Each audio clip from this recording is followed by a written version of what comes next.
Hola a todos. Bienvenidos a este fascinante recorrido por las leyendas más intrigantes de Argentina.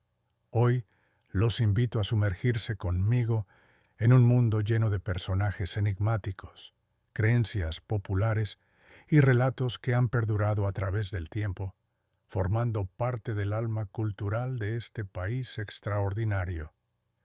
¿Están listos para dejarse envolver por historias que mezclan misterio, tradición y una buena dosis de magia? Preparen su café o su bebida favorita, pónganse cómodos y acompáñenme en esta aventura por las tradiciones y secretos que definen la esencia de la Argentina.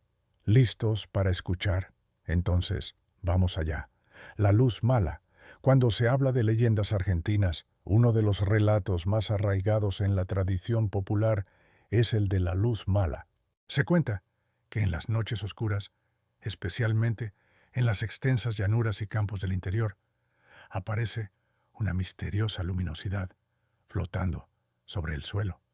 Esta extraña luz se muestra a lo lejos, brillando como una pequeña llama que baila de un lado a otro, atrayendo la atención de los caminantes nocturnos y generando un profundo temor en quienes la observan.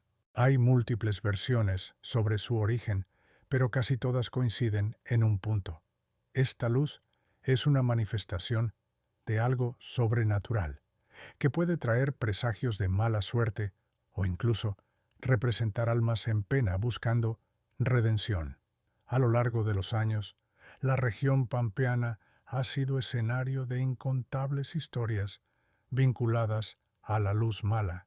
Los gauchos, durante sus recorridos nocturnos, decían divisar una pequeña esfera luminosa que se desplazaba sobre la superficie de la tierra, en ocasiones, subiendo y bajando, como si tuviera vida propia.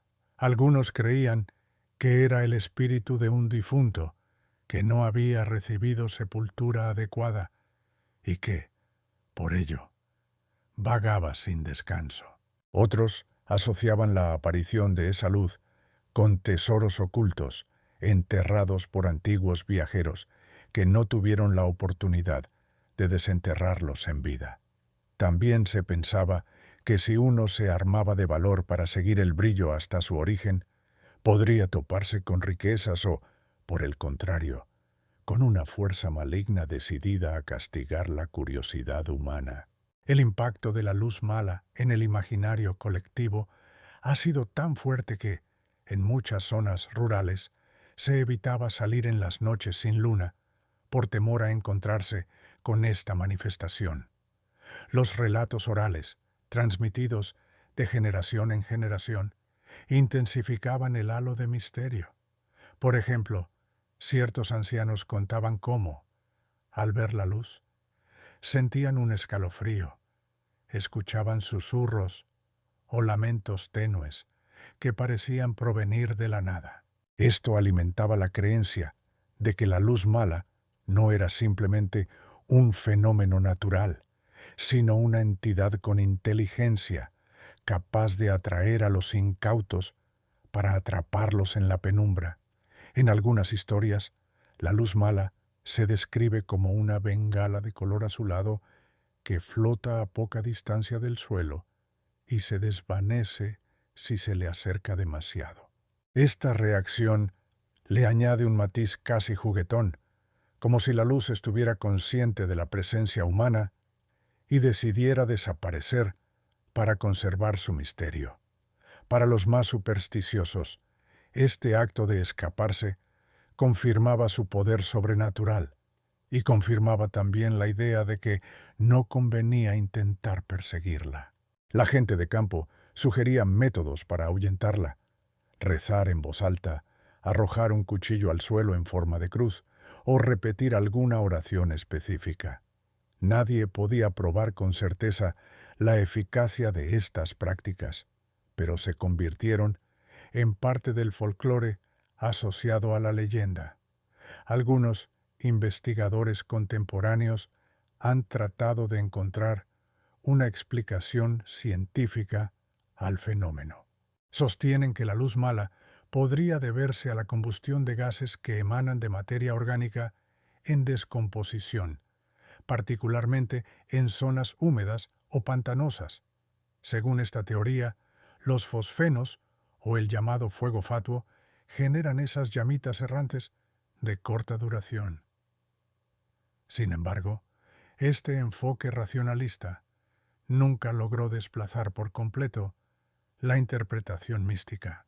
Para muchos pobladores, la mera idea de racionalizar un suceso tan arraigado en la tradición carece de sentido, ya que la luz mala, para ellos, es un símbolo de lo sagrado y lo profano al mismo tiempo. Es la prueba de que hay fuerzas más allá de la comprensión humana, fuerzas que habitan en la noche y que nos recuerdan nuestra fragilidad frente a lo desconocido. Existen variantes de la leyenda, según la región. En algunas provincias, la luz mala se confunde con un ánima en pena, es decir, el espíritu de una persona que murió de forma trágica y no ha podido encontrar descanso. Los lugareños aseguran que estas almas errantes se manifiestan como pequeñas llamas para guiar o advertir a los vivos de algún peligro. En contraste, otras versiones la relacionan con criaturas mágicas, como los duendes, que usan este destello para engañar a viajeros solitarios y hacer que se pierdan en la noche. Sea cual sea la perspectiva, todas ellas comparten la idea de que la aparición de la luz mala no es casual y suele encerrar un mensaje o un presagio. En narraciones menos conocidas, la luz mala también se conecta con la búsqueda de tesoros. Se cuenta que durante la época colonial, cuando grupos de bandidos o viajeros acaudalados escondían su oro bajo tierra para protegerlo, dejaban atado un conjuro que, al morir, permanecía protegiendo el botín. De esta forma, la luz mala se convertiría en la guardiana de tales riquezas, pero al mismo tiempo sería una trampa, pues quienes osaran reclamar ese tesoro podrían enfrentarse a la furia de un ente que, más que premiar la codicia, la castigaría con males insospechados. La dualidad de la luz mala como signo de advertencia y promesa es lo que la hace tan fascinante. En muchas ocasiones, al hablar los pobladores más veteranos, escuchamos un tono serio al referirse a este fenómeno. Dicen que no hay que tomarlo a la ligera y que, por precaución, es mejor mirar de lejos y rezar que aventurarse a perseguir algo que no comprendemos. De hecho, la mayoría de los testimonios retratan la luz mala como un suceso breve pero intenso, capaz de acelerar el corazón del testigo y dejarlo con la sensación de haber presenciado algo que trasciende la realidad cotidiana. Hoy en día, con la proliferación de la luz eléctrica en casi todos los rincones del país, los avistamientos de la luz mala se han vuelto menos frecuentes. Sin embargo, la leyenda persiste en la memoria colectiva, transmitiéndose en charlas familiares o apareciendo en literatura y películas que exploran el costado místico de la Argentina rural. Para muchos, la luz mala representa un recordatorio de ese mundo antiguo en el que la noche, lejos de ser un simple espacio temporal, era territorio de fuerzas misteriosas que convivían con la gente del campo. El Pombero, el norte argentino, especialmente la región guaraní, es hogar de numerosas creencias y relatos folclóricos que reflejan la conexión profunda entre las comunidades locales y la naturaleza que las rodea. Entre estas historias destaca la leyenda de El Pombero, un duende travieso que, según la tradición, habita en los bosques y campos de provincias como Misiones, Corrientes y Chaco. Se le describe de formas muy variadas. Algunos lo imaginan como un hombrecito pequeño, de piel morena y pelo enmarañado, con una panza prominente y brazos largos. Otros, en cambio, lo ven más delgado, casi esquelético, con el rostro cubierto de vello y movimientos sigilosos. Pero más allá de su aspecto, hay algo que todas las versiones comparten. El pombero es un espíritu guardián de la naturaleza y puede ser tanto benévolo como aterrador, dependiendo de cómo se le trate. La leyenda cuenta que el pombero tiene un carácter cambiante. Puede mostrarse amistoso si se le brindan ofrendas adecuadas, tabaco, miel o caña de azúcar, por ejemplo, y hasta se dice que protege a los campesinos que saben respetar su entorno. Sin embargo, también se lo describe como un ser muy celoso de la tierra, de los animales y, sobre todo, de las aves. Cuando alguien se atreve a cazar en exceso o a dañar el bosque sin justificación, el pombero suele vengarse con bromas que, en ocasiones, lindan con lo siniestro. Los campesinos relatan que, de repente, se les pierden herramientas, los caballos se espantan a medianoche o se escuchan risas burlonas en la espesura del monte sin que se vea a nadie alrededor. Una de las características más intrigantes del pombero es su habilidad para moverse sin ser detectado. Se dice que puede camuflarse entre la vegetación, aparecer y desaparecer en un abrir y cerrar de ojos, o incluso volverse completamente invisible. A menudo, esta destreza se convierte en un mecanismo para asustar a los viajeros, que sienten pasos o susurros a su lado sin ver a nadie. En algunos relatos, cuando quiere hacerse notar, el pombero emite silbidos largos y agudos que retumban en la noche, generando una sensación de desconcierto. Para muchos, estos silbidos son una advertencia para mantenerse a raya y no invadir su territorio. Curiosamente, la relación entre el pombero y los niños es algo que suscita varias interpretaciones. En algunas versiones del mito, se lo presenta como un protector de los más pequeños, siempre y cuando éstos respeten la vida silvestre. En otras, sin embargo, se lo acusa de robar niños que se adentran solos en el monte, para luego devolverlos asustados o con extraños hechizos. Tal vez esta dualidad sea una forma de enseñarles a los más jóvenes la importancia de no adentrarse sin supervisión en los bosques donde puede haber peligros desconocidos. En cualquier caso, la figura del pombero se utiliza como advertencia y al mismo tiempo como relato educativo en las comunidades rurales. Las ofrendas al pombero constituyen otra parte esencial de la leyenda. Se cree que, para evitar sus bromas pesadas y ganarse su favor, uno debe dejarle obsequios en las cercanías del rancho. Tabaco, cigarrillos y miel son los regalos más comunes. Un ritual frecuente consiste en dejar un platito con miel y un cigarro encendido a la entrada de la casa o junto a la puerta principal.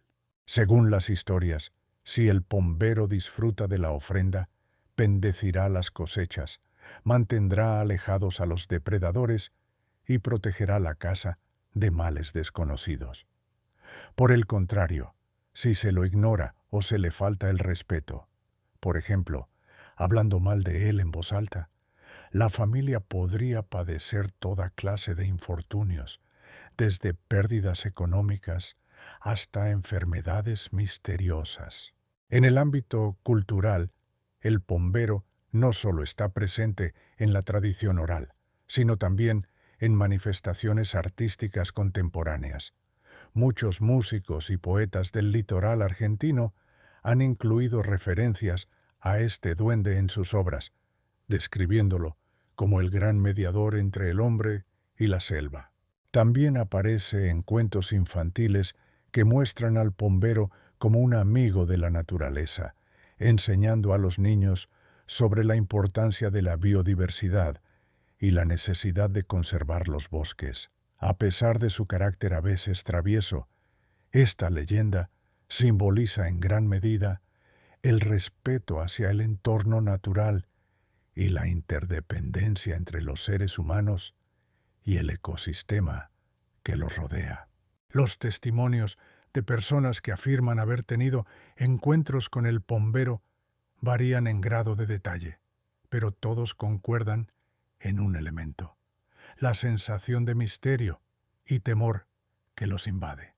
Algunos hablan de haberlo visto caminar descalzo en medio de una noche sin luna, con un silbido inconfundible que le salía de la boca. Otros, en cambio, solo recuerdan haber sentido una presencia inquietante o haber escuchado pasos que se detenían en seco cuando trataban de mirar a su alrededor. En todos los casos, el relato termina con una advertencia: si no le llevas su ofrenda o lo tratas con respeto, tarde o temprano te jugará una mala pasada. Existen, además, variantes de la leyenda en países limítrofes que comparten raíz cultural guaraní, como Paraguay y parte de Brasil. Allí se lo conoce con diferentes nombres, pero conserva las mismas características principales: su enorme capacidad de volverse invisible y su rol de guardián de los bosques. Esta amplia difusión en distintas regiones demuestra la fuerza y la persistencia del mito, que ha sabido adaptarse a distintas realidades sociales sin perder su esencia. Con el paso del tiempo, la historia de El Pombero ha logrado sobrevivir a la urbanización y la modernidad, manteniéndose viva en la memoria de quienes todavía habitan las zonas rurales, o, simplemente, de aquellos que se interesan por las raíces folclóricas de la región. En el imaginario popular, el pombero se ha convertido en una de las figuras más emblemáticas del folclore argentino, representando la conexión ancestral con la tierra y la magia que habita en los rincones más recónditos del país. Para muchos, es un recordatorio de que los seres humanos no estamos solos en el mundo natural y que hay fuerzas invisibles que habitan en cada árbol, en cada sendero y en cada noche estrellada. Ya sea temido o venerado, el pombero encarna la dualidad del monte, un lugar de belleza y abundancia, pero también de secretos y desafíos, donde la linealidad de lo cotidiano se mezcla con lo mágico. El lobizón. Hablar de el lobizón es adentrarse en una de las leyendas más arraigadas en el folclore argentino, especialmente en las zonas rurales de provincias como Santiago del Estero, Corrientes o Córdoba. Esta historia forma parte de un extenso linaje de mitos sobre hombres que se convierten en bestias, muy similar a la figura del hombre lobo en otros países. Sin embargo, la particularidad argentina se centra en la creencia de que el séptimo hijo varón de una familia está condenado a transformarse en este ser terrorífico. A lo largo de los años, la leyenda ha tomado múltiples matices, pero el eje común es la mezcla de superstición, temor y curiosidad, que despierta la posibilidad de que un miembro de la comunidad se convierta en un monstruo durante las noches de luna llena. Según la tradición, cuando nace un séptimo hijo varón en forma consecutiva, es decir, sin que en la familia haya habido una hija entre medio, este niño acarrea una maldición que se activa principalmente en la adolescencia. Llegado cierto punto de su vida, comenzaría a experimentar cambios drásticos. La piel se cubre de pelo áspero, las extremidades adquieren una fuerza fuera de lo común y un impulso feroz lo lleva a vagar por campos y bosques, aullando a la luna y buscando saciar un hambre primitiva. Sin embargo, a la mañana siguiente volvería a su forma humana, a menudo sin recordar lo ocurrido la noche anterior. Este dualismo entre el ser humano y la bestia alimenta un ambiente de misterio que ha fascinado a muchas generaciones.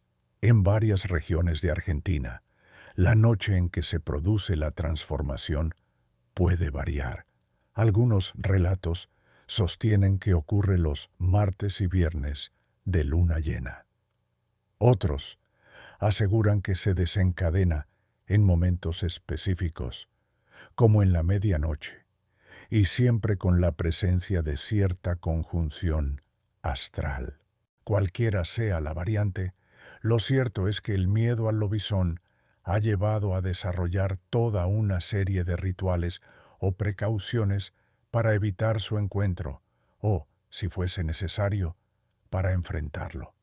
Hay quienes afirman que las balas de plata son la única forma de herirlo de verdad, mientras que otros sostienen que rezar a San Roque o trazar una cruz en el suelo podría ser suficiente para alejar a la criatura. No obstante, en la práctica, casi todos prefieren mantenerse a salvo en sus hogares cuando corren rumores de un lobizón rondando la región. También es interesante el aspecto social de la leyenda.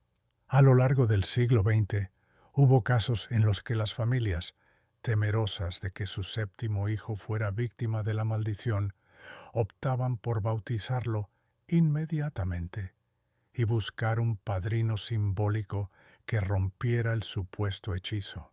La tradición llegó hasta tal punto que, en ciertas épocas, se creó una costumbre presidencial. El mandatario de turno se ofrecía como padrino de los séptimos hijos varones, para asegurarles protección y, de esta forma, contrarrestar los estigmas que la superstición pudiera generar. Si bien hoy en día esta práctica es menos común, queda como testimonio de cómo la sociedad intentaba conjurar el temor alrededor del mito. Para comprender el origen de esta creencia, algunos estudiosos apuntan a la influencia de leyendas europeas, como la del hombre lobo de la tradición francesa o española, que habrían llegado al Río de la Plata con los colonizadores. Con el tiempo, se fusionaron con elementos locales, adaptándose a la geografía, la cultura rural y los temores autóctonos. De esta forma, el lobizón se volvió un cuento recurrente en las conversaciones junto al fuego, donde los mayores aprovechaban para advertir a los más jóvenes sobre las consecuencias de actos impuros o comportamientos deshonestos, ligando la transformación a una especie de castigo sobrenatural.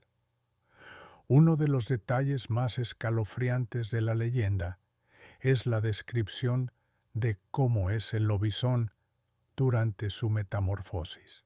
Algunos relatos dicen que su apariencia es la de un perro grande, de ojos rojos y pelaje oscuro. Otros lo describen más cercano a un lobo, con hocico largo, colmillos afilados y un aullido estremecedor. A menudo, estos cuentos se complementan con la imagen de huellas enormes que aparecen en el barro tras una noche de luna llena, o el avistamiento fugaz de una figura bestial que corre por los caminos desolados. En muchas zonas rurales se han contado historias de gallineros saqueados, de ganado misteriosamente atacado o de perros ladrando en plena madrugada sin que nadie logre explicar el origen de la agitación. Todo ello se asocia inmediatamente a la presencia del lobizón. El temor se acrecienta si se considera el factor humano. La idea de que alguien de la comunidad, tal vez un vecino o incluso un familiar, sufra esta transformación contra su voluntad, añade un elemento trágico. No se trataría simplemente de un monstruo externo, sino de una persona que, en apariencia, lleva una vida normal durante el día y que, al llegar la noche, se ve dominada por un impulso salvaje. Este drama interno ha alimentado la imaginación de escritores y cineastas argentinos, quienes han retratado al lobizón en diferentes épocas, a veces como un símbolo del lado más oscuro de la psique humana. En la actualidad, aunque la mayoría de la población toma la historia como un cuento folclórico o una curiosidad histórica, la leyenda sigue viva en ciertas comunidades. Algunas familias todavía relatan las historias escuchadas de sus abuelos, insistiendo en que es mejor prevenir cualquier posible maldición. En los pueblos no faltan las anécdotas de encuentros casuales con algo que no se supo explicar y que, bajo la luz de la luna llena, podría encajar en la descripción de un lobizón. Es muy común que en las fiestas patronales o en reuniones familiares se desempolven estas historias que siguen cautivando a niños y adultos por igual. El lobizón, con todo su bagaje de superstición, miedo y un halo trágico, ocupa un lugar privilegiado dentro de la mitología popular argentina. Ha logrado trascender el paso del tiempo y la llegada de las tecnologías, manteniendo su capacidad de inquietar y fascinar. En la narrativa local, representa la frontera difusa entre lo humano y lo animal, entre lo civilizado y lo salvaje. Su carácter híbrido, una parte persona, otra parte bestia, funciona como una metáfora potente sobre la dualidad que todos llevamos dentro. La leyenda, en definitiva, no solo nos entretiene con sus tintes oscuros, sino que también nos invita a reflexionar sobre la naturaleza humana y nuestros propios miedos. El familiar. Entre las numerosas leyendas que se escuchan en el noroeste argentino, el familiar ocupa un lugar central, debido a la mezcla de terror y fascinación que provoca. Se trata de una historia oscura, vinculada a la época en que la industria azucarera y las grandes haciendas ganaderas dominaban la economía local. Si bien se cuentan distintas versiones de su origen, la mayoría coincide en describirlo como un ser diabólico que los patrones de algunas fincas habrían invocado para proteger su riqueza y asegurar la prosperidad de sus negocios a un precio aterrador. La leyenda adquiere mayor fuerza en provincias como Tucumán, Salta y Jujuy, donde antaño proliferaban las plantaciones de caña de azúcar. Según se dice, el familiar reside en el subsuelo de los ingenios azucareros o de las grandes estancias, oculto en pasadizos secretos y calabozos olvidados. Adoptaría la apariencia de un perro gigantesco, de pelaje negro azabache y ojos rojos incandescentes. A veces se lo describe como una serpiente enorme que se desliza silenciosamente por los rincones, siempre en busca de alimento. En cualquier caso, la misión de la criatura sería proteger la producción y las ganancias del hacendado, a cambio de un tributo constante de sangre. Se cree que este pacto con el familiar no solo garantizaba la abundancia de la cosecha, sino también la obediencia de los peones y el control total sobre la hacienda. Para mantener el pacto, el hacendado o patrón debía alimentarlo periódicamente con la sangre de un trabajador. En las peores historias, esta ofrenda resultaba en la desaparición de algún peón o en accidentes inexplicables ocurridos dentro del ingenio. Cuando alguien faltaba repentinamente y no se daban explicaciones claras, los rumores corrían como fuego en la maleza. El familiar lo llevó. El patrón se lo entregó. La crudeza de la leyenda refleja en buena medida las tensiones sociales de la época. Para muchos, encarna el abuso y la explotación que sufrían los obreros rurales en manos de los grandes terratenientes. La figura del perro demoníaco, alimentado con la sangre del peón, se convierte en un símbolo de la opresión que, tristemente, formó parte de la historia regional. Así, la leyenda se difundió rapidez. Los trabajadores, temerosos de convertirse en la próxima víctima, murmuraban sobre el monstruo oculto, y estos relatos se transmitían de generación en generación, reforzando la idea de que los hacendados poderosos poseían secretos siniestros para mantener su dominio. En algunos relatos, el familiar es un demonio propiamente dicho, un enviado de fuerzas infernales que sella un pacto con el patrón. Tú me das sangre, yo te doy riqueza. Tal explicación sirvió para dar sentido a la prosperidad inexplicable de algunas fincas, que parecían crecer sin límite mientras sus propietarios gozaban de lujos y privilegios. En otros cuentos, la criatura se representa como un híbrido, mitad hombre, mitad bestia, con garras afiladas y una mirada penetrante capaz de hipnotizar a sus presas. Lo cierto es que, sin importar la forma exacta de el familiar, su presencia constituía un motivo más que suficiente para infundir miedo entre los trabajadores rurales. Uno de los aspectos más intrigantes de esta leyenda es la forma en que las comunidades han elaborado métodos de protección contra el familiar. Algunos creían que rezar con fervor o llevar amuletos benditos, como un rosario o una cruz de madera, podía ahuyentarlo. Otros sostenían que era fundamental evitar los lugares oscuros y solitarios en las instalaciones de los ingenios, especialmente durante la noche, cuando la criatura se mostraba más activa.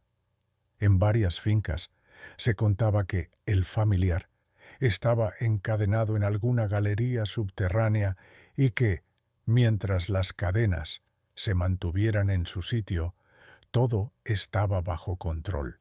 Sin embargo, si las cadenas llegaban a romperse, eso significaba un peligro inminente para cualquiera que se encontrara en la cercanía. Con el paso del tiempo, la industria azucarera cambió. Llegaron nuevas tecnologías y las condiciones laborales, al menos en teoría, se modernizaron. Aún así, la leyenda de el familiar no se extinguió. En la memoria colectiva permanece esa sospecha de un pacto siniestro entre un ente demoníaco y los poderosos. De hecho, se cuentan anécdotas contemporáneas de personas que afirman haber sentido la presencia de un gran perro negro, rondando las cercanías de antiguos ingenios en ruinas o aún en funcionamiento. Otros dicen haber escuchado cadenas arrastrándose por la noche, o gruñidos extraños que no pueden explicarse de manera racional. La popularidad de el familiar también radica en su dimensión simbólica. Para muchos, representa el reclamo de justicia y la denuncia de los abusos cometidos contra trabajadores humildes que, en épocas pasadas, apenas podían alzar la voz. Así, contar la historia de el familiar no es solo evocar un mito aterrador, sino también traer a colación el recuerdo de una época de desigualdades profundas. Por esa razón, la leyenda se convierte en un relato que no solo asusta, sino que también invita a reflexionar sobre las relaciones de poder y la explotación humana. En ámbitos académicos, algunos investigadores han intentado explicar El surgimiento de este mito a través del sincretismo entre antiguas creencias indígenas y la influencia cristiana, combinadas con la realidad social y económica de la región. Otros sostienen que, más allá de cualquier teoría, la leyenda de El Familiar prosperó por su capacidad de retratar un miedo muy real, el del trabajador humilde ante la incertidumbre de su destino en manos de señores poderosos. Esa ansiedad colectiva, alimentada por desapariciones y muertes inexplicables, encontró en la figura de un monstruo sediento de sangre la manera de expresar un terror cotidiano. Hoy, cuando se viaja por el norte argentino, especialmente por rutas que atraviesan campos de caña o estancias con historia, no es raro escuchar menciones a El Familiar. Los más jóvenes, si han heredado las historias de sus abuelos, se maravillan y asustan con la idea de un perro infernal que acecha desde las sombras. Los más escépticos ven en esto tan solo un cuento de terror.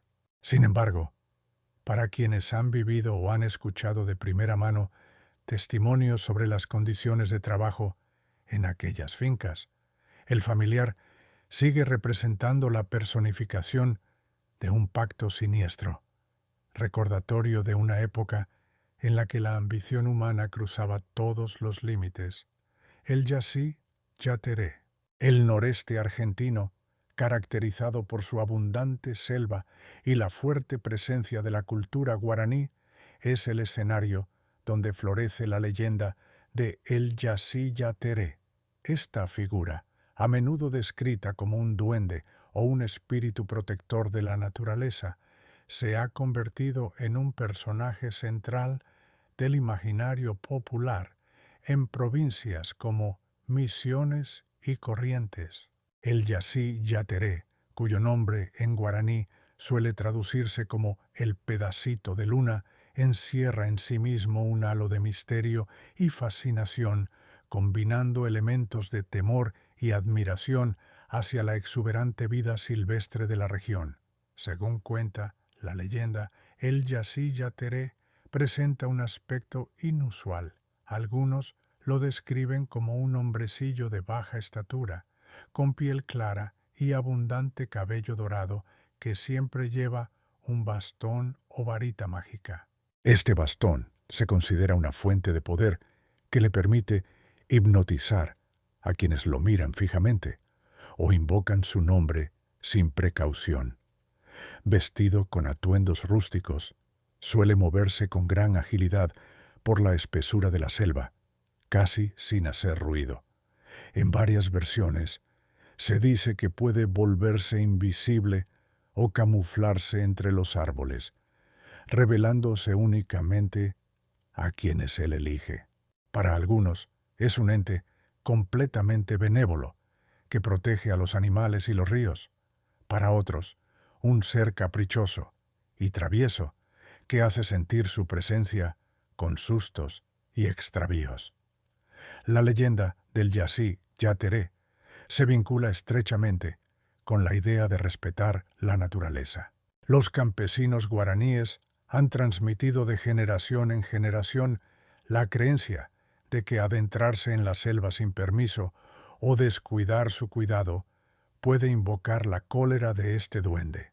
Los relatos orales advierten que si uno tala árboles de forma desmedida o caza animales por mero deporte, el Yací Yateré podría hacerlo perderse en la profundidad del monte, ocultándole el camino de regreso. Incluso existen historias de viajeros que aseguran haber caminado en círculos durante horas sin encontrar el sendero de salida y que atribuyen su experiencia a un castigo del duende. Del mismo modo, se habla de que si se trata al bosque con amor y respeto, el Yací Yateré actúa como un guardián silencioso que puede guiar en momentos de confusión. Uno de los rasgos más característicos de esta leyenda es su relación con la niñez. Muchas madres y padres en las zonas rurales advierten a sus hijos sobre la presencia de El Yassi Yateré para que no se aventuren solos en la selva. Se cuenta que el duende tiene predilección por los niños curiosos y traviesos, a quienes atrae con silbidos suaves y melodías hipnóticas. Si el pequeño responde al llamado o se deja seducir por su canto, el Yassi Yateré podría llevarlo consigo durante horas, haciendo que se pierda en el bosque.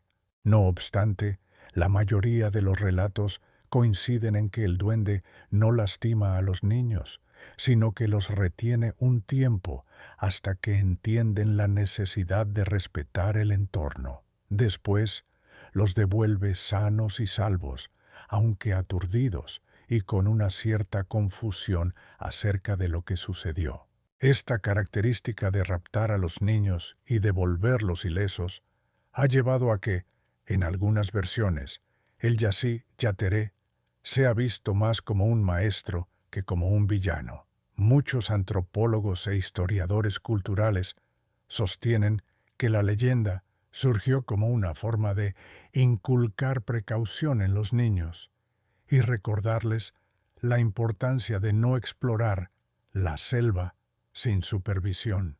De esa manera, la figura del duende no solo inspira miedo, sino también aprendizaje y respeto por la vida silvestre.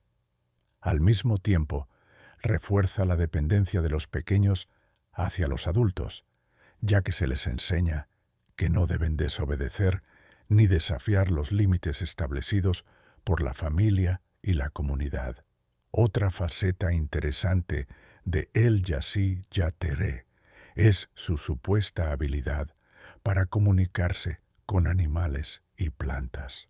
Hay quienes afirman haberlo visto charlando con los loros o acariciando a los cuatíes, y se dice que puede curar heridas de animales heridos con el toque de su bastón mágico. Estas historias refuerzan su imagen de guardián de la biodiversidad, un espíritu que vela por la armonía de la selva y castiga a quienes perturban ese equilibrio. Al mismo tiempo, reflejan la visión cosmogónica guaraní que concibe la naturaleza como un espacio sagrado, habitado por seres invisibles que comparten el mundo con los humanos. En el ámbito de la cultura popular, el Yassi Yateré ha inspirado numerosos cuentos, canciones y representaciones artísticas. En festivales folclóricos de Misiones o Corrientes, no es raro encontrar bailes que hacen alusión a este duende, narrando sus travesuras y sus poderes mágicos. También existen esculturas y murales que lo retratan con su melena dorada y su bastón, como un homenaje a la herencia guaraní. Además, algunos guías turísticos incluyen la historia de El Yassi Yateré como parte de sus recorridos por las cataratas y reservas naturales, ofreciendo a los visitantes una pincelada de la mitología local que enriquece la experiencia de conocer la selva. La ambigüedad moral del Yassi Yateré, por momentos bondadoso, por momentos punitivo, es posiblemente el rasgo más atractivo de esta leyenda. Para la gente de la región, define una relación compleja con la naturaleza. La selva puede ser generosa y abundante, pero también puede castigar la imprudencia y la arrogancia humana. De alguna manera, el Yassi Yateré encarna la idea de que cada criatura, por pequeña que sea, debe ser valorada, de que el bosque no es un recurso a explotar, sino un hogar compartido que exige respeto y cuidado. El Ucumar. Cuando se habla de criaturas misteriosas que habitan los rincones más inaccesibles del noroeste argentino, la leyenda de El Ucumar siempre sale a relucir. También conocido como Ucumari o hombre oso, este ser ha sido descrito por lugareños y viajeros desde hace décadas, generando un halo de intriga y en ocasiones de pavor. Los relatos varían según la región, desde Salta y Jujuy hasta los valles de Tucumán, pero la esencia se mantiene: una criatura de apariencia robusta y peluda, mitad humano, mitad oso, que deambula por montañas y selvas, emitiendo sonidos guturales y despertando las pesadillas de quienes se atreven a invadir su territorio. En versiones más antiguas se cuenta que el ucumar aparece sobre todo en zonas de densa vegetación o en parajes montañosos de difícil acceso, donde la neblina y el silencio reinan al anochecer. Algunos lo describen del tamaño de un hombre muy alto, cubierto por un espeso pelaje negro o marrón oscuro con garras afiladas, y un rostro que combina rasgos humanos con el hocico de un oso. Sus ojos, dicen los testimonios, brillan en la oscuridad con un matiz rojizo o amarillento, como si en su interior hubiera un fuego ancestral. Otros relatos pintan al ucumar con una figura ligeramente encorvada, similar a la de un gran simio, ágil en los escarpados terrenos andinos. La tradición oral sostiene que el ucumar no es simplemente un animal desconocido, sino un ser dotado de cierta astucia o inteligencia.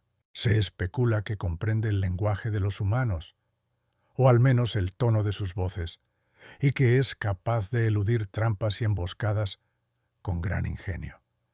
Esto ha llevado a algunos pobladores a creer que, en realidad, el ucumar podría ser un espíritu guardián de los cerros, un ente protector de la fauna y la flora que castiga a los cazadores indiscriminados y a quienes perturban el equilibrio de la naturaleza. Cuando se producen apariciones de ucumar, suele coincidir con la depredación excesiva de animales, la tala descontrolada o la intervención humana en áreas remotas. Sin embargo, no todos los cuentos le adjudican este halo protector. Existen historias que relatan encuentros más siniestros, donde el ucumar aparece como una bestia agresiva e implacable. Los arrieros y pastores que han pasado noches enteras a la intemperie, cerca de corrales en lo alto de la montaña, narran haber escuchado un rugido profundo, semejante al bramido de un oso enojado. A veces, esos rugidos iban acompañados de un olor acre, como de animal salvaje mezclado con humedad y vegetación podrida. Quienes se toparon con esa presencia hablan de haber sentido un miedo paralizante, como si se encontraran frente a algo que escapa a toda lógica. En los pueblitos andinos, el ucumar también está presente en relatos que involucran a niños o viajeros extraviados. Se dice que, en ocasiones, la criatura los observa desde la distancia sin atacarlos, casi con curiosidad. Algunos ancianos juran que hay casos de personas perdidas que misteriosamente han aparecido vivas y sin heridas graves, como si el ucumar las hubiera protegido o guiado hacia un arroyo o una salida segura. Estas historias, aunque menos conocidas, aportan un matiz de compasión a la figura de este supuesto monstruo, dándole un perfil ambivalente. Puede ser despiadado si lo provocan, pero también compasivo con quienes no representan una amenaza. Un elemento recurrente en la narrativa sobre el ucumar es la dificultad de rastrearlo. A diferencia de otras criaturas míticas, cuyos rastros se describen con detalles concretos, en el caso de ucumar, las evidencias suelen ser confusas. Aparecen huellas enormes, a veces con forma de pezuña, otras con trazas de garras humanas y marcas en los troncos de árboles a gran altura, como si alguien hubiera trepado con una fuerza descomunal. Sin embargo, estas pistas se desvanecen tan rápido como aparecen. Al día siguiente, tras la lluvia o la niebla matinal, ya casi no queda nada que confirme la presencia de este ser. Eso refuerza la idea de que Ucumar posee una habilidad singular para moverse sin dejar rastro duradero, casi como un fantasma de los cerros. A pesar de la falta de pruebas concluyentes, ha habido intentos de explicar el mito desde un punto de vista científico o racional. Algunos zoólogos sugieren que podría tratarse de ejemplares de oso de anteojos, Tremarctos ornatus, conocido localmente como oso andino, que habitan zonas elevadas en los Andes. El oso de anteojos es el único úrsido de Sudamérica y su población, ya de por sí limitada, podría encontrarse en áreas recónditas. Al ser muy elusivo, casi no se lo ve, y la exageración de las historias podría haber magnificado su figura. Sin embargo, la explicación del oso de anteojos no satisface a quienes afirman haber visto al Ucumar con características claramente humanas. Desde el punto de vista cultural, el Ucumar se ha convertido en una suerte de identidad mítica para la gente de la región.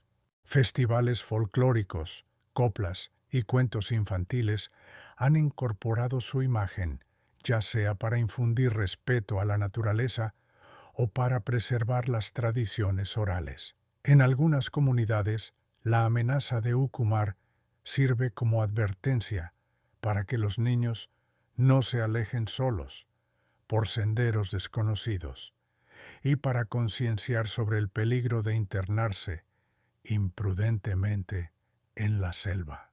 Así, el mito cumple también una función pedagógica, una forma de proteger a quienes pudieran exponerse a riesgos reales en terrenos peligrosos.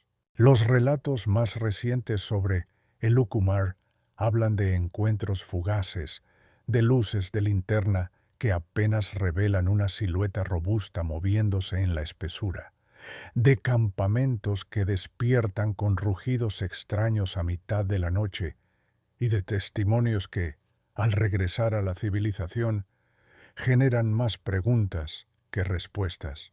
Las redes sociales también han multiplicado la difusión de supuestas fotografías o videos borrosos, alimentando el debate entre creyentes y escépticos. Sea cual sea la postura de cada uno, lo cierto es que la leyenda no deja de crecer, especialmente a medida que el turismo de aventura se adentra en zonas cada vez más remotas y los visitantes buscan esa pizca de misterio que haga su experiencia inolvidable. En última instancia, el Ucumar sigue vivo en la mente y el corazón de las comunidades andinas, porque representa tanto el miedo a lo desconocido como la veneración por la tierra. Habla de la necesidad humana de darle nombre y forma a aquello que se esconde más allá de nuestras fronteras racionales, en lo profundo de los montes y las quebradas. Habla también del equilibrio frágil entre el hombre y la naturaleza, donde cada intervención puede desencadenar consecuencias que se escapan a nuestro control. Al final, es esa mezcla de asombro, temor y respeto la que mantiene el mito encendido. El duende. Hablar de el duende en Argentina es adentrarse en una de las figuras más polifacéticas del folclore nacional, presente en distintas provincias, desde las serranías de Córdoba hasta los llanos de la Pampa o la selva tucumana. Este personaje se ha ganado un lugar especial en el imaginario popular. A menudo se lo describe como un hombrecito de baja estatura, con gestos y vestimentas que varían según la región. En unas historias aparece con un sombrero grande, en otras con ropas andrajosas, e incluso hay quienes afirman haberlo visto con un atuendo cuidado y elegante. Sin embargo, más allá de las diferencias estéticas, hay un rasgo constante, Es un ser travieso y a veces impredecible que puede ayudar o perjudicar a las personas según su estado de ánimo y cómo lo traten. La presencia de El Duende se remonta a los tiempos de la colonización española, fusionándose con creencias indígenas y africanas hasta forjar un arquetipo propio de la cultura argentina. Algunos dicen que habita en los rincones olvidados de las casas de campo, un altillo, un galpón, una bodega polvorienta. Otros lo sitúan en cuevas o cuevas naturales de las serranías, donde se escuchan risas y golpes en la noche sin explicación aparente. La versión más extendida en zonas rurales asegura que el duende es un protector del hogar, al que, si se le da su espacio y respeto, incluso colabora en pequeñas tareas domésticas. Sin embargo, cualquier ofensa o descuido puede disparar su lado más burlón, provocando sucesos extraños, objetos que desaparecen, puertas que se cierran solas y ruidos molestos a altas horas de la madrugada. Los relatos pintan al duende como alguien muy celoso de su territorio. Si un habitante nuevo decide realizar grandes modificaciones en la casa o echar abajo un árbol que él consideraba su guarida, pueden venir represalias.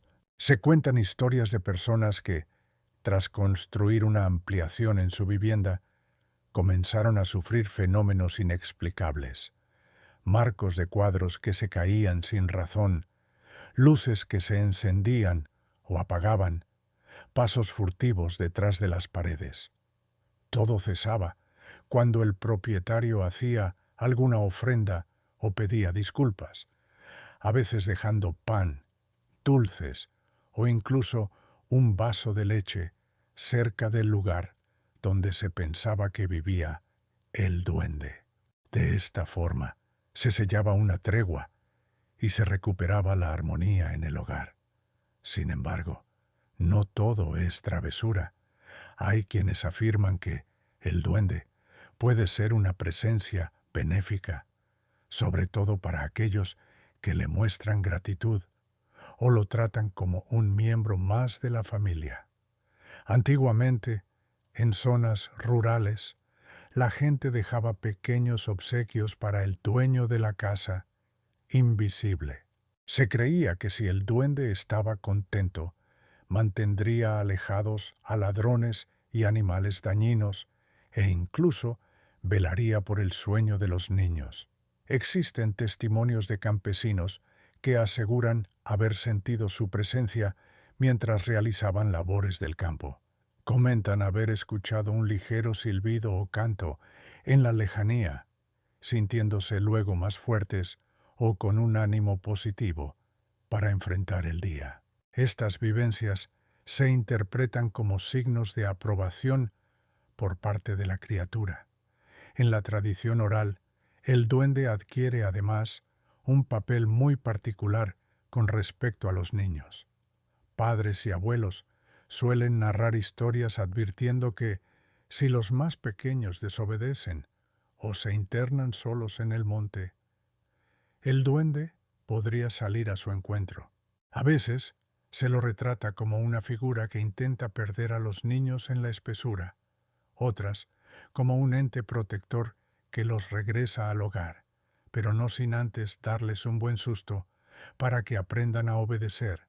Sea cual sea la variante, este componente didáctico se mantiene. El duende sirve para reforzar las normas familiares e inculcar prudencia ante los peligros del entorno. En ciertas regiones del norte se habla de un duende que gusta de trenzar el pelo de los caballos o incluso el de las jovencitas mientras duermen. Al despertar, las muchachas se encuentran con trenzas finamente elaboradas, imposibles de deshacer con facilidad, y asumen que el responsable de ese juego fue el duende.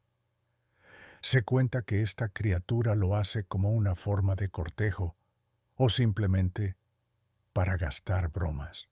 Sin embargo, a veces estos hechos vienen asociados a historias más inquietantes, donde la presencia del duende se siente invasiva y da paso al temor. En tales casos, la familia recurre a remedios tradicionales, colocar tijeras abiertas debajo de la almohada, rezar oraciones específicas o encender velas benditas para espantarlo. La ambivalencia moral del duende queda clara cuando nos adentramos en las muchas variantes regionales. En algunas, se lo asocia con la imagen cristiana del demonio disfrazado de niño, mientras que en otras se lo interpreta como un ser elemental, un espíritu de la naturaleza que no responde a las leyes del bien y el mal, sino a su propio código de convivencia. Incluso se lo ha vinculado con antiguos dioses precolombinos, heredando rasgos divinos y transformándose en un puente entre lo humano y lo sobrenatural. Lo cierto es que, como ocurre con otros mitos argentinos, el duende refleja la necesidad de explicar fenómenos cotidianos que escapan a la razón y de personificar fuerzas invisibles que, de algún modo, intervienen en la vida doméstica. Esta figura, tan arraigada en las zonas rurales, también ha sido llevada a la literatura y a las artes plásticas. Escritores de principios del siglo XX, fascinados por el campo misterioso, retrataron las hazañas de duendes que encarnaban una especie de justicia poética, castigaban al avaro, premiaban al generoso o se burlaban de los hipócritas. Asimismo, en peñas y festivales, los más ancianos suelen compartir anécdotas vividas o escuchadas, dándole un matiz de veracidad a la leyenda. Para muchos, creer en el duende es una forma de mantenerse conectado con la tradición, con la magia y con un modo de ver el mundo donde lo sobrenatural coexiste con lo cotidiano. Hoy en día, aunque la modernidad haya alcanzado los rincones más apartados, persisten las historias de objetos que se caen sin motivo, de susurros en noches silenciosas o de niños que, de pronto, sienten un tirón de ropa y voltean sin encontrar a nadie. Para las nuevas generaciones, puede que el duende se confunda con caricaturas infantiles o se integre en relatos fantásticos, pero en muchos pueblos y parajes la creencia sigue viva. Es común que, al reformar una casa antigua, los inquilinos escuchen consejos de vecinos que les advierten: no te olvides de saludar al duende, o déjale algo rico para que no se enoje. El futre. La leyenda de El Futre es una de las historias más enigmáticas dentro del vasto repertorio del folclore argentino. El término futre, en el habla popular, solía emplearse para describir a alguien vestido con suma elegancia, casi con un aire aristocrático. Sin embargo, en este relato, ese refinamiento exterior adquiere un matiz fantasmagórico. Cuando se menciona a El Futre, se evoca la imagen de un espectro que vaga por caminos solitarios, ataviado con ropas oscuras y un porte distinguido, capaz de infundir tanto admiración como un temor profundo en quienes se cruzan con él. Los relatos más comunes sitúan a El Futre en las provincias del centro y del norte argentino, aunque su fama ha trascendido las fronteras regionales. Por lo general, aparece durante las noches sin luna, cuando la penumbra abrasa los caminos rurales. Se dice que, de improviso, se vislumbra una silueta esbelta, con sombrero de ala ancha y un largo abrigo oscuro que se confunde con las sombras. En ocasiones, quienes se atreven a acercarse perciben un leve olor a tabaco o un perfume antiguo, como si el viento transportara el recuerdo de una época pasada. Otros Dicen haber oído pasos firmes sobre la tierra, a un ritmo elegante, casi como el de un caballero que regresa de una fiesta. La figura de El Futre está envuelta en misterio y especulación. Algunas versiones de la leyenda aseguran que fue un hacendado de gran fortuna, quien en vida llevó una existencia frívola y despilfarradora. Atrapado en la soberbia, habría perdido todo lo que poseía a causa de apuestas y desamores, terminando sus días en la más absoluta miseria. La culpa y la vergüenza, combinadas con las deudas de honor que nunca llegó a saldar, habrían condenado su espíritu a vagar sin descanso. En otras variantes, se lo describe como un forastero que arribó a un pueblo con ínfulas de gran señor. Con su labia y su presencia imponente se habría ganado la confianza de los lugareños, para luego traicionarlos y huir con su dinero. El castigo divino, en este caso, sería condenarlo a no encontrar paz en la eternidad. A menudo, el Futre se manifiesta en encrucijadas de caminos, lugares simbólicos, donde se decide la ruta a seguir. Esto ha llevado a más de uno a conjeturar que su aparición no es casual, sino un recordatorio de las decisiones que tomamos en la vida y sus posibles consecuencias. Quienes narran haberlo visto hablan de un encuentro súbito. Al doblar una curva o coronar una lomada, se topaban con aquella figura recta y silenciosa, cuya sola presencia les erizaba la piel. Pese a su aspecto elegante, irradiaba un aura inquietante, como si tras esa pulcritud se ocultara algo profundamente perturbador. Las reacciones ante un encuentro con el Futre son variadas. Hay quienes optan por acelerar el paso o el galope de su caballo, rezando en voz baja para alejar el mal. Otros, más curiosos o desprevenidos, intentan entablar diálogo, solo para encontrarse con un silencio absoluto o, en el mejor de los casos, con respuestas vagamente corteses y en un tono casi susurrante. Al cabo de unos instantes, dicen, el extraño se desvanece en la oscuridad, dejando detrás un escalofrío que tarda en disiparse.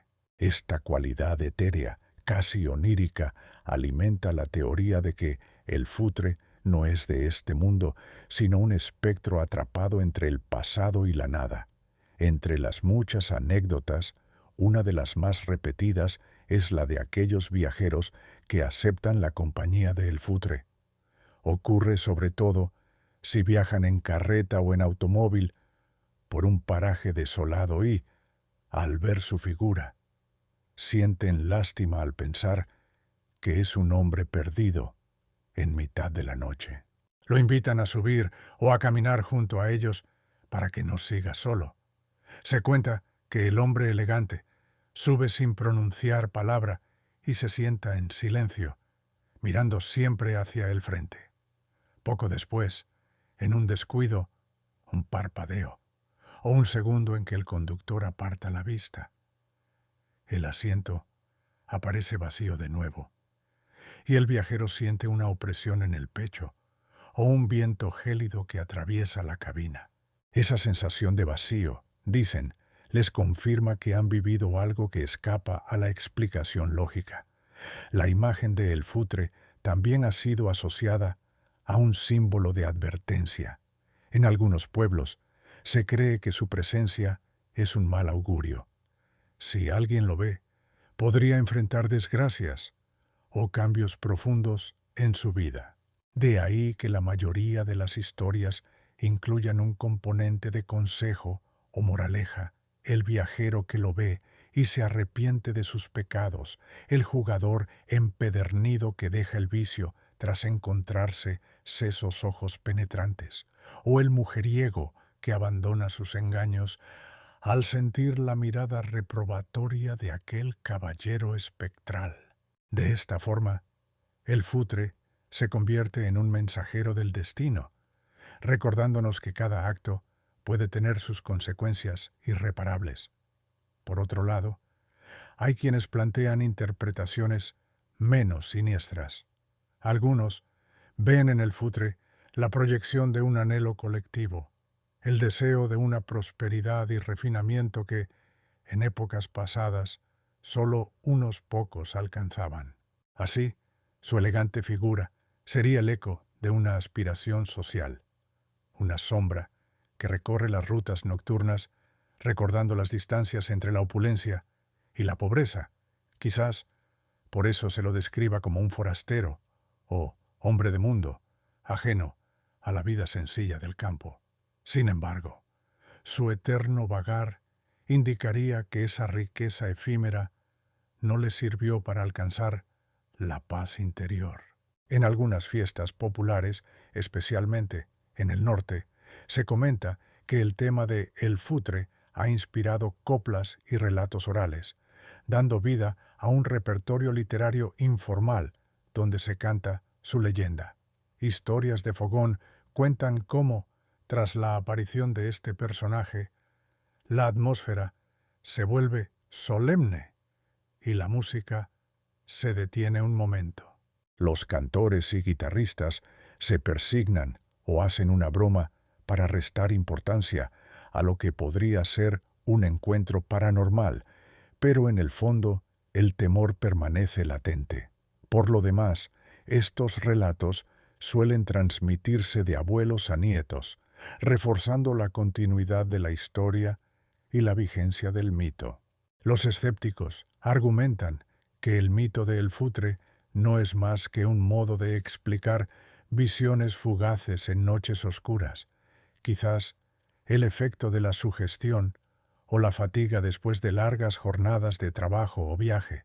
Sin embargo, aun entre quienes niegan la posibilidad de fantasmas, prevalece la fascinación por la figura de un caballero nocturno que encarna valores en decadencia o que advierte sobre el peligro de la soberbia. Así, su leyenda actúa como un puente entre la tradición oral y la introspección individual, incitando a una mirada hacia los propios temores, culpas y deseos. La Telecita. Entre las muchas leyendas que pueblan el folclore de Santiago del Estero, la Telecita destaca por su estrecha relación con la danza, la música y el espíritu festivo de la región. A lo largo de los años, esta historia ha sido transmitida en rondas de mates, peñas folclóricas y reuniones familiares, alimentando la imaginación colectiva con la magia de un personaje que simboliza la pasión por bailar y la forma en que el pueblo santiagueño se conecta con sus tradiciones. La Telecita es, en esencia, un relato que entrelaza la alegría y la tragedia, la devoción y la saudade, recordándonos la fuerza de la cultura popular. Según la versión más difundida, Telecita era una joven humilde, oriunda del monte santiagueño, que sentía un amor profundo por la música y el zapateo. Vivía en algún paraje rural, dedicado a la cría de cabras y la agricultura de subsistencia, compartiendo las tareas cotidianas con su familia. Sin embargo, su alma encontraba verdadera plenitud en las fiestas y peñas que se organizaban en la zona. A la primera señal de un violín o una guitarra, Telecita lo dejaba todo para bailar chacareras hasta el amanecer. Su espíritu libre y alegre se contagiaba con facilidad, despertando la admiración y la simpatía de quienes la conocían. Las festividades en el campo santiagueño de antaño eran ocasiones de reencuentro y celebración. Personas de diferentes parajes se congregaban para intercambiar alimentos, conversar sobre las cosechas y, por supuesto, disfrutar de la música folclórica. Una noche, en medio de uno de estos bailes, Telecita se dejó llevar por el ritmo de la chacarera como nunca antes. Se dice que su zapateo era tan vigoroso y su sentir tan genuino que parecía entrar en estado de trance. El resto de los bailarines se apartaba un poco para contemplarla, mientras ella giraba con una sonrisa casi extática, iluminada por la luna y la luz de las fogatas. Sin embargo, esa noche también fue la última vez que se la vio con vida. Alrededor de la medianoche, Teresita se alejó del grupo, quizás para buscar aire fresco o para dejarse llevar por su impulso de danzar en soledad. Cuando la fiesta llegó a su fin y se hizo recuento de los presentes, la joven no estaba. Al principio, nadie se alarmó demasiado. Era común que la gente regresara a sus ranchos sin despedirse si tenían que madrugar. Pero los días pasaron, y la noticia de su desaparición generó incertidumbre. Algunos arrieros contaron haberla visto bailando sola en un claro del monte, vestida con un simple vestido de tela blanca, iluminada por la luz plateada de la luna. Otros especularon que tal vez se había perdido entre los senderos, incapaz de reconocer el camino de regreso. Unos jornaleros aseguran que, durante un recorrido matutino, encontraron huellas de baile marcadas en el polvo, como si alguien hubiera zapateado con frenesí bajo el sol abrasador, pero sin rastros de pisadas que condujeran a ninguna parte. Finalmente, tras varias jornadas de búsqueda infructuosa, las esperanzas de hallarla con vida se desvanecieron. Con la llegada de las primeras lluvias, el rastro se borró por completo. La comunidad comenzó a contar la historia de Teresita con pena y remordimiento, sintiendo que no habían hecho lo suficiente por rescatarla. Con el tiempo, el relato cobró un matiz sobrenatural. Fueron surgiendo testimonios de quienes afirmaban haber visto la figura de una joven bailarina en las fiestas folclóricas, moviéndose con una agilidad casi etérea. Algunos la describían con un vestido blanco. Otros decían que vestía ropas de color claro, manchadas de tierra y polvo. Había quienes aseguraban que la presencia de la Teresita se anunciaba por un leve perfume a mistol y algarroba, o por el sonido de un violín que nadie más parecía escuchar. Al ver su silueta, los más sensibles experimentaban una mezcla de fascinación y escalofrío. Con el correr de los años, el pueblo empezó a relacionar las apariciones de la Teresita con un llamado a mantener viva la tradición del baile y la música folclórica. Se cuenta que si en un paraje escaseaban las fiestas o la gente perdía el entusiasmo por zapatear, la figura fantasmal de la joven podría rondar las viviendas, recordando a todos la importancia de la danza y la alegría como parte esencial de la identidad santiagueña. Por esta razón, en muchos lugares la evocan con cariño, dejándole un espacio simbólico en los bailes o dedicándole una chacarera especial para que su espíritu siga moviéndose entre la gente sin volver a extraviarse en el monte. Existen también versiones más trágicas que añaden detalles sobre cómo la Teresita habría muerto de deshidratación o víctima de una caída al borde de un barranco mientras danzaba a ciegas bajo la influencia de un arrebato místico. Según esos relatos, la madre naturaleza absorbió su esencia, convirtiendo su alma en un símbolo imperecedero de la pasión por el folclore. Estas variantes de la historia enfatizan la idea de que la danza, aunque representa la alegría de vivir, también conlleva una entrega total y un ligero coqueteo con la muerte cuando se atraviesan los límites de la conciencia. Para muchos, la figura de la Teresita está asociada a una enseñanza fundamental, el valor de no olvidar las raíces culturales.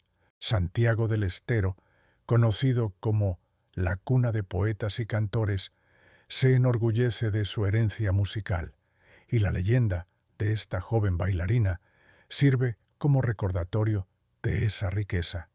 Cada vez que la comunidad se junta para zapatear una chacarera o para entonar una vidala, está rindiendo tributo a Telesita, recreando el mismo fervor que la impulsó a danzar hasta perderse en la inmensidad del monte.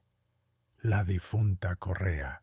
La historia de la difunta Correa es, sin duda, uno de los relatos más emotivos y arraigados en la fe popular argentina. Se trata de una leyenda que mezcla la devoción religiosa con un fuerte componente de solidaridad, amor maternal y esperanza. Su imagen, representada por una mujer joven que sostiene a un bebé en brazos, se ha convertido en un símbolo inconfundible a lo largo de las rutas y los caminos de buena parte del país. Pero, ¿quién fue realmente la difunta Correa, que motivó a miles de personas a levantar santuarios en su honor, llenándolos de botellas de agua y ofrendas? Según la tradición oral, su verdadero nombre era Deolinda Correa, una mujer que vivió en la provincia de San Juan en tiempos marcados por las guerras civiles y las dificultades que atravesaba el país durante el siglo XIX. Su esposo, un humilde hombre de campo, habría sido reclutado por una partida militar o se habría unido a las montoneras que luchaban en esos convulsos años.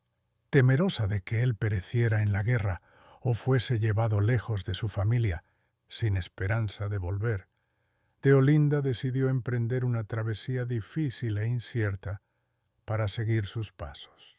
Con su hijo recién nacido en brazos, partió desde su humilde rancho, decidida a encontrarlo, cueste lo que cueste. La ruta que debió transitar era implacable. Grandes extensiones desérticas, escasez de agua y un calor abrasador que azotaba durante el día.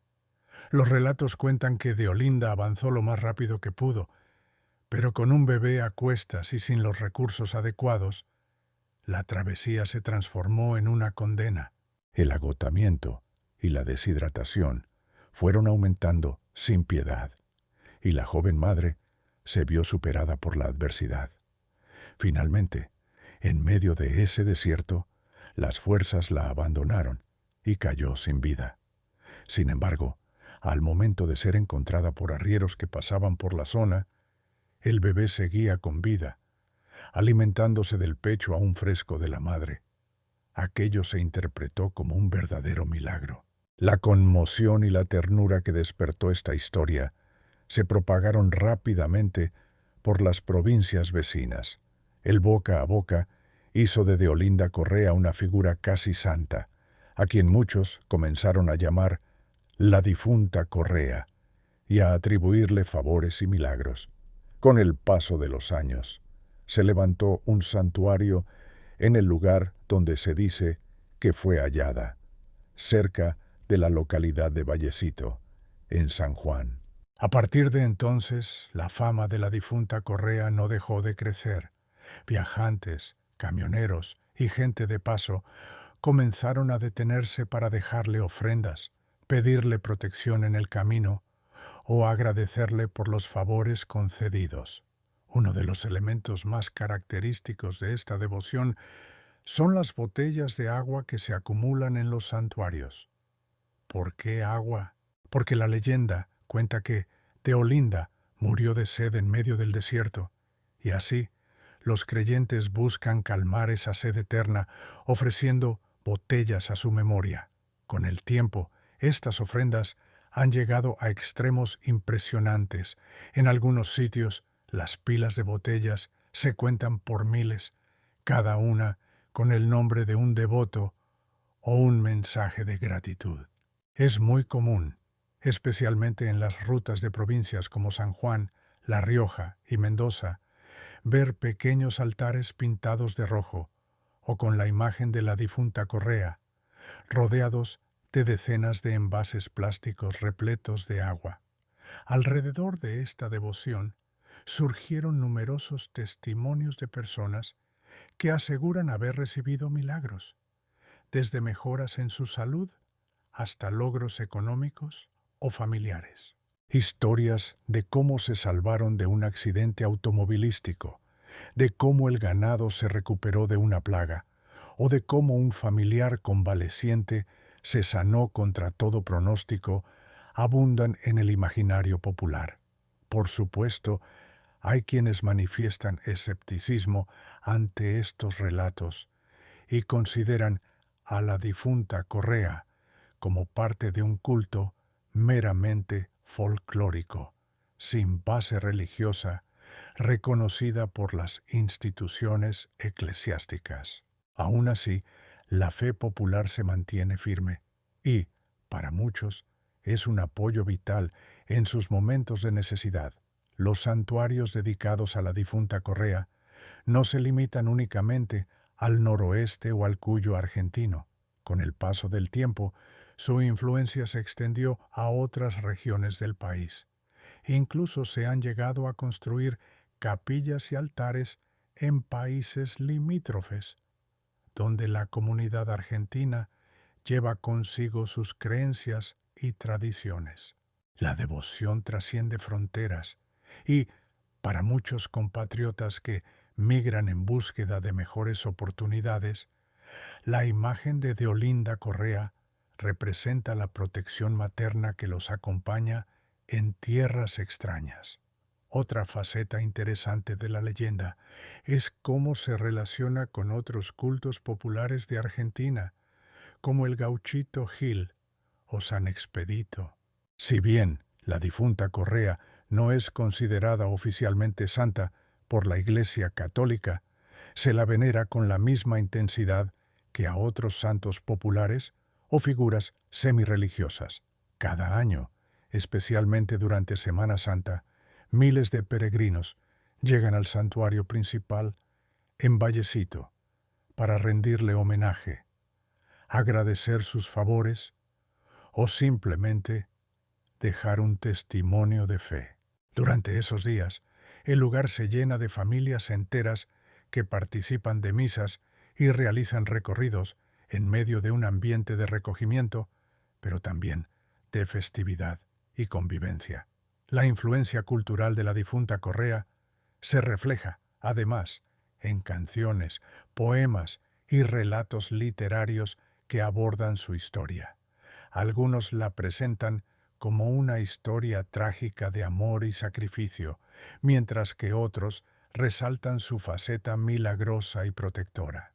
Lo cierto es que la figura de Deolinda Correa se ha convertido en un símbolo de la mujer fuerte y abnegada, dispuesta a todo por la familia, incluso a desafiar la muerte. Este mensaje, de algún modo, conecta con las experiencias de muchas personas que confían en la perseverancia y la fe para superar obstáculos cotidianos. Al contemplar los innumerables altares a la difunta Correa a lo largo de las rutas, uno percibe una combinación de dolor, esperanza y gratitud que impregna el ambiente. Son huellas de un legado que no se apaga, porque aunque en la modernidad las carreteras estén llenas de automóviles y los avances tecnológicos nos permitan viajar con mayor seguridad, el ser humano sigue aferrándose a esos símbolos que lo reconfortan y lo conectan con lo trascendente. Estas leyendas son apenas una pequeña muestra de la inmensa riqueza cultural que atesora Argentina. Cada una de ellas nos revela algo sobre sus tradiciones, sus temores y sus esperanzas. Si disfrutaste este recorrido, no olvides compartirlo y dejar tus comentarios. Gracias por acompañarme en este viaje y hasta la próxima, y hasta la próxima, y hasta la próxima, y hasta la próxima, y hasta la próxima, y hasta la próxima, y hasta la próxima, y hasta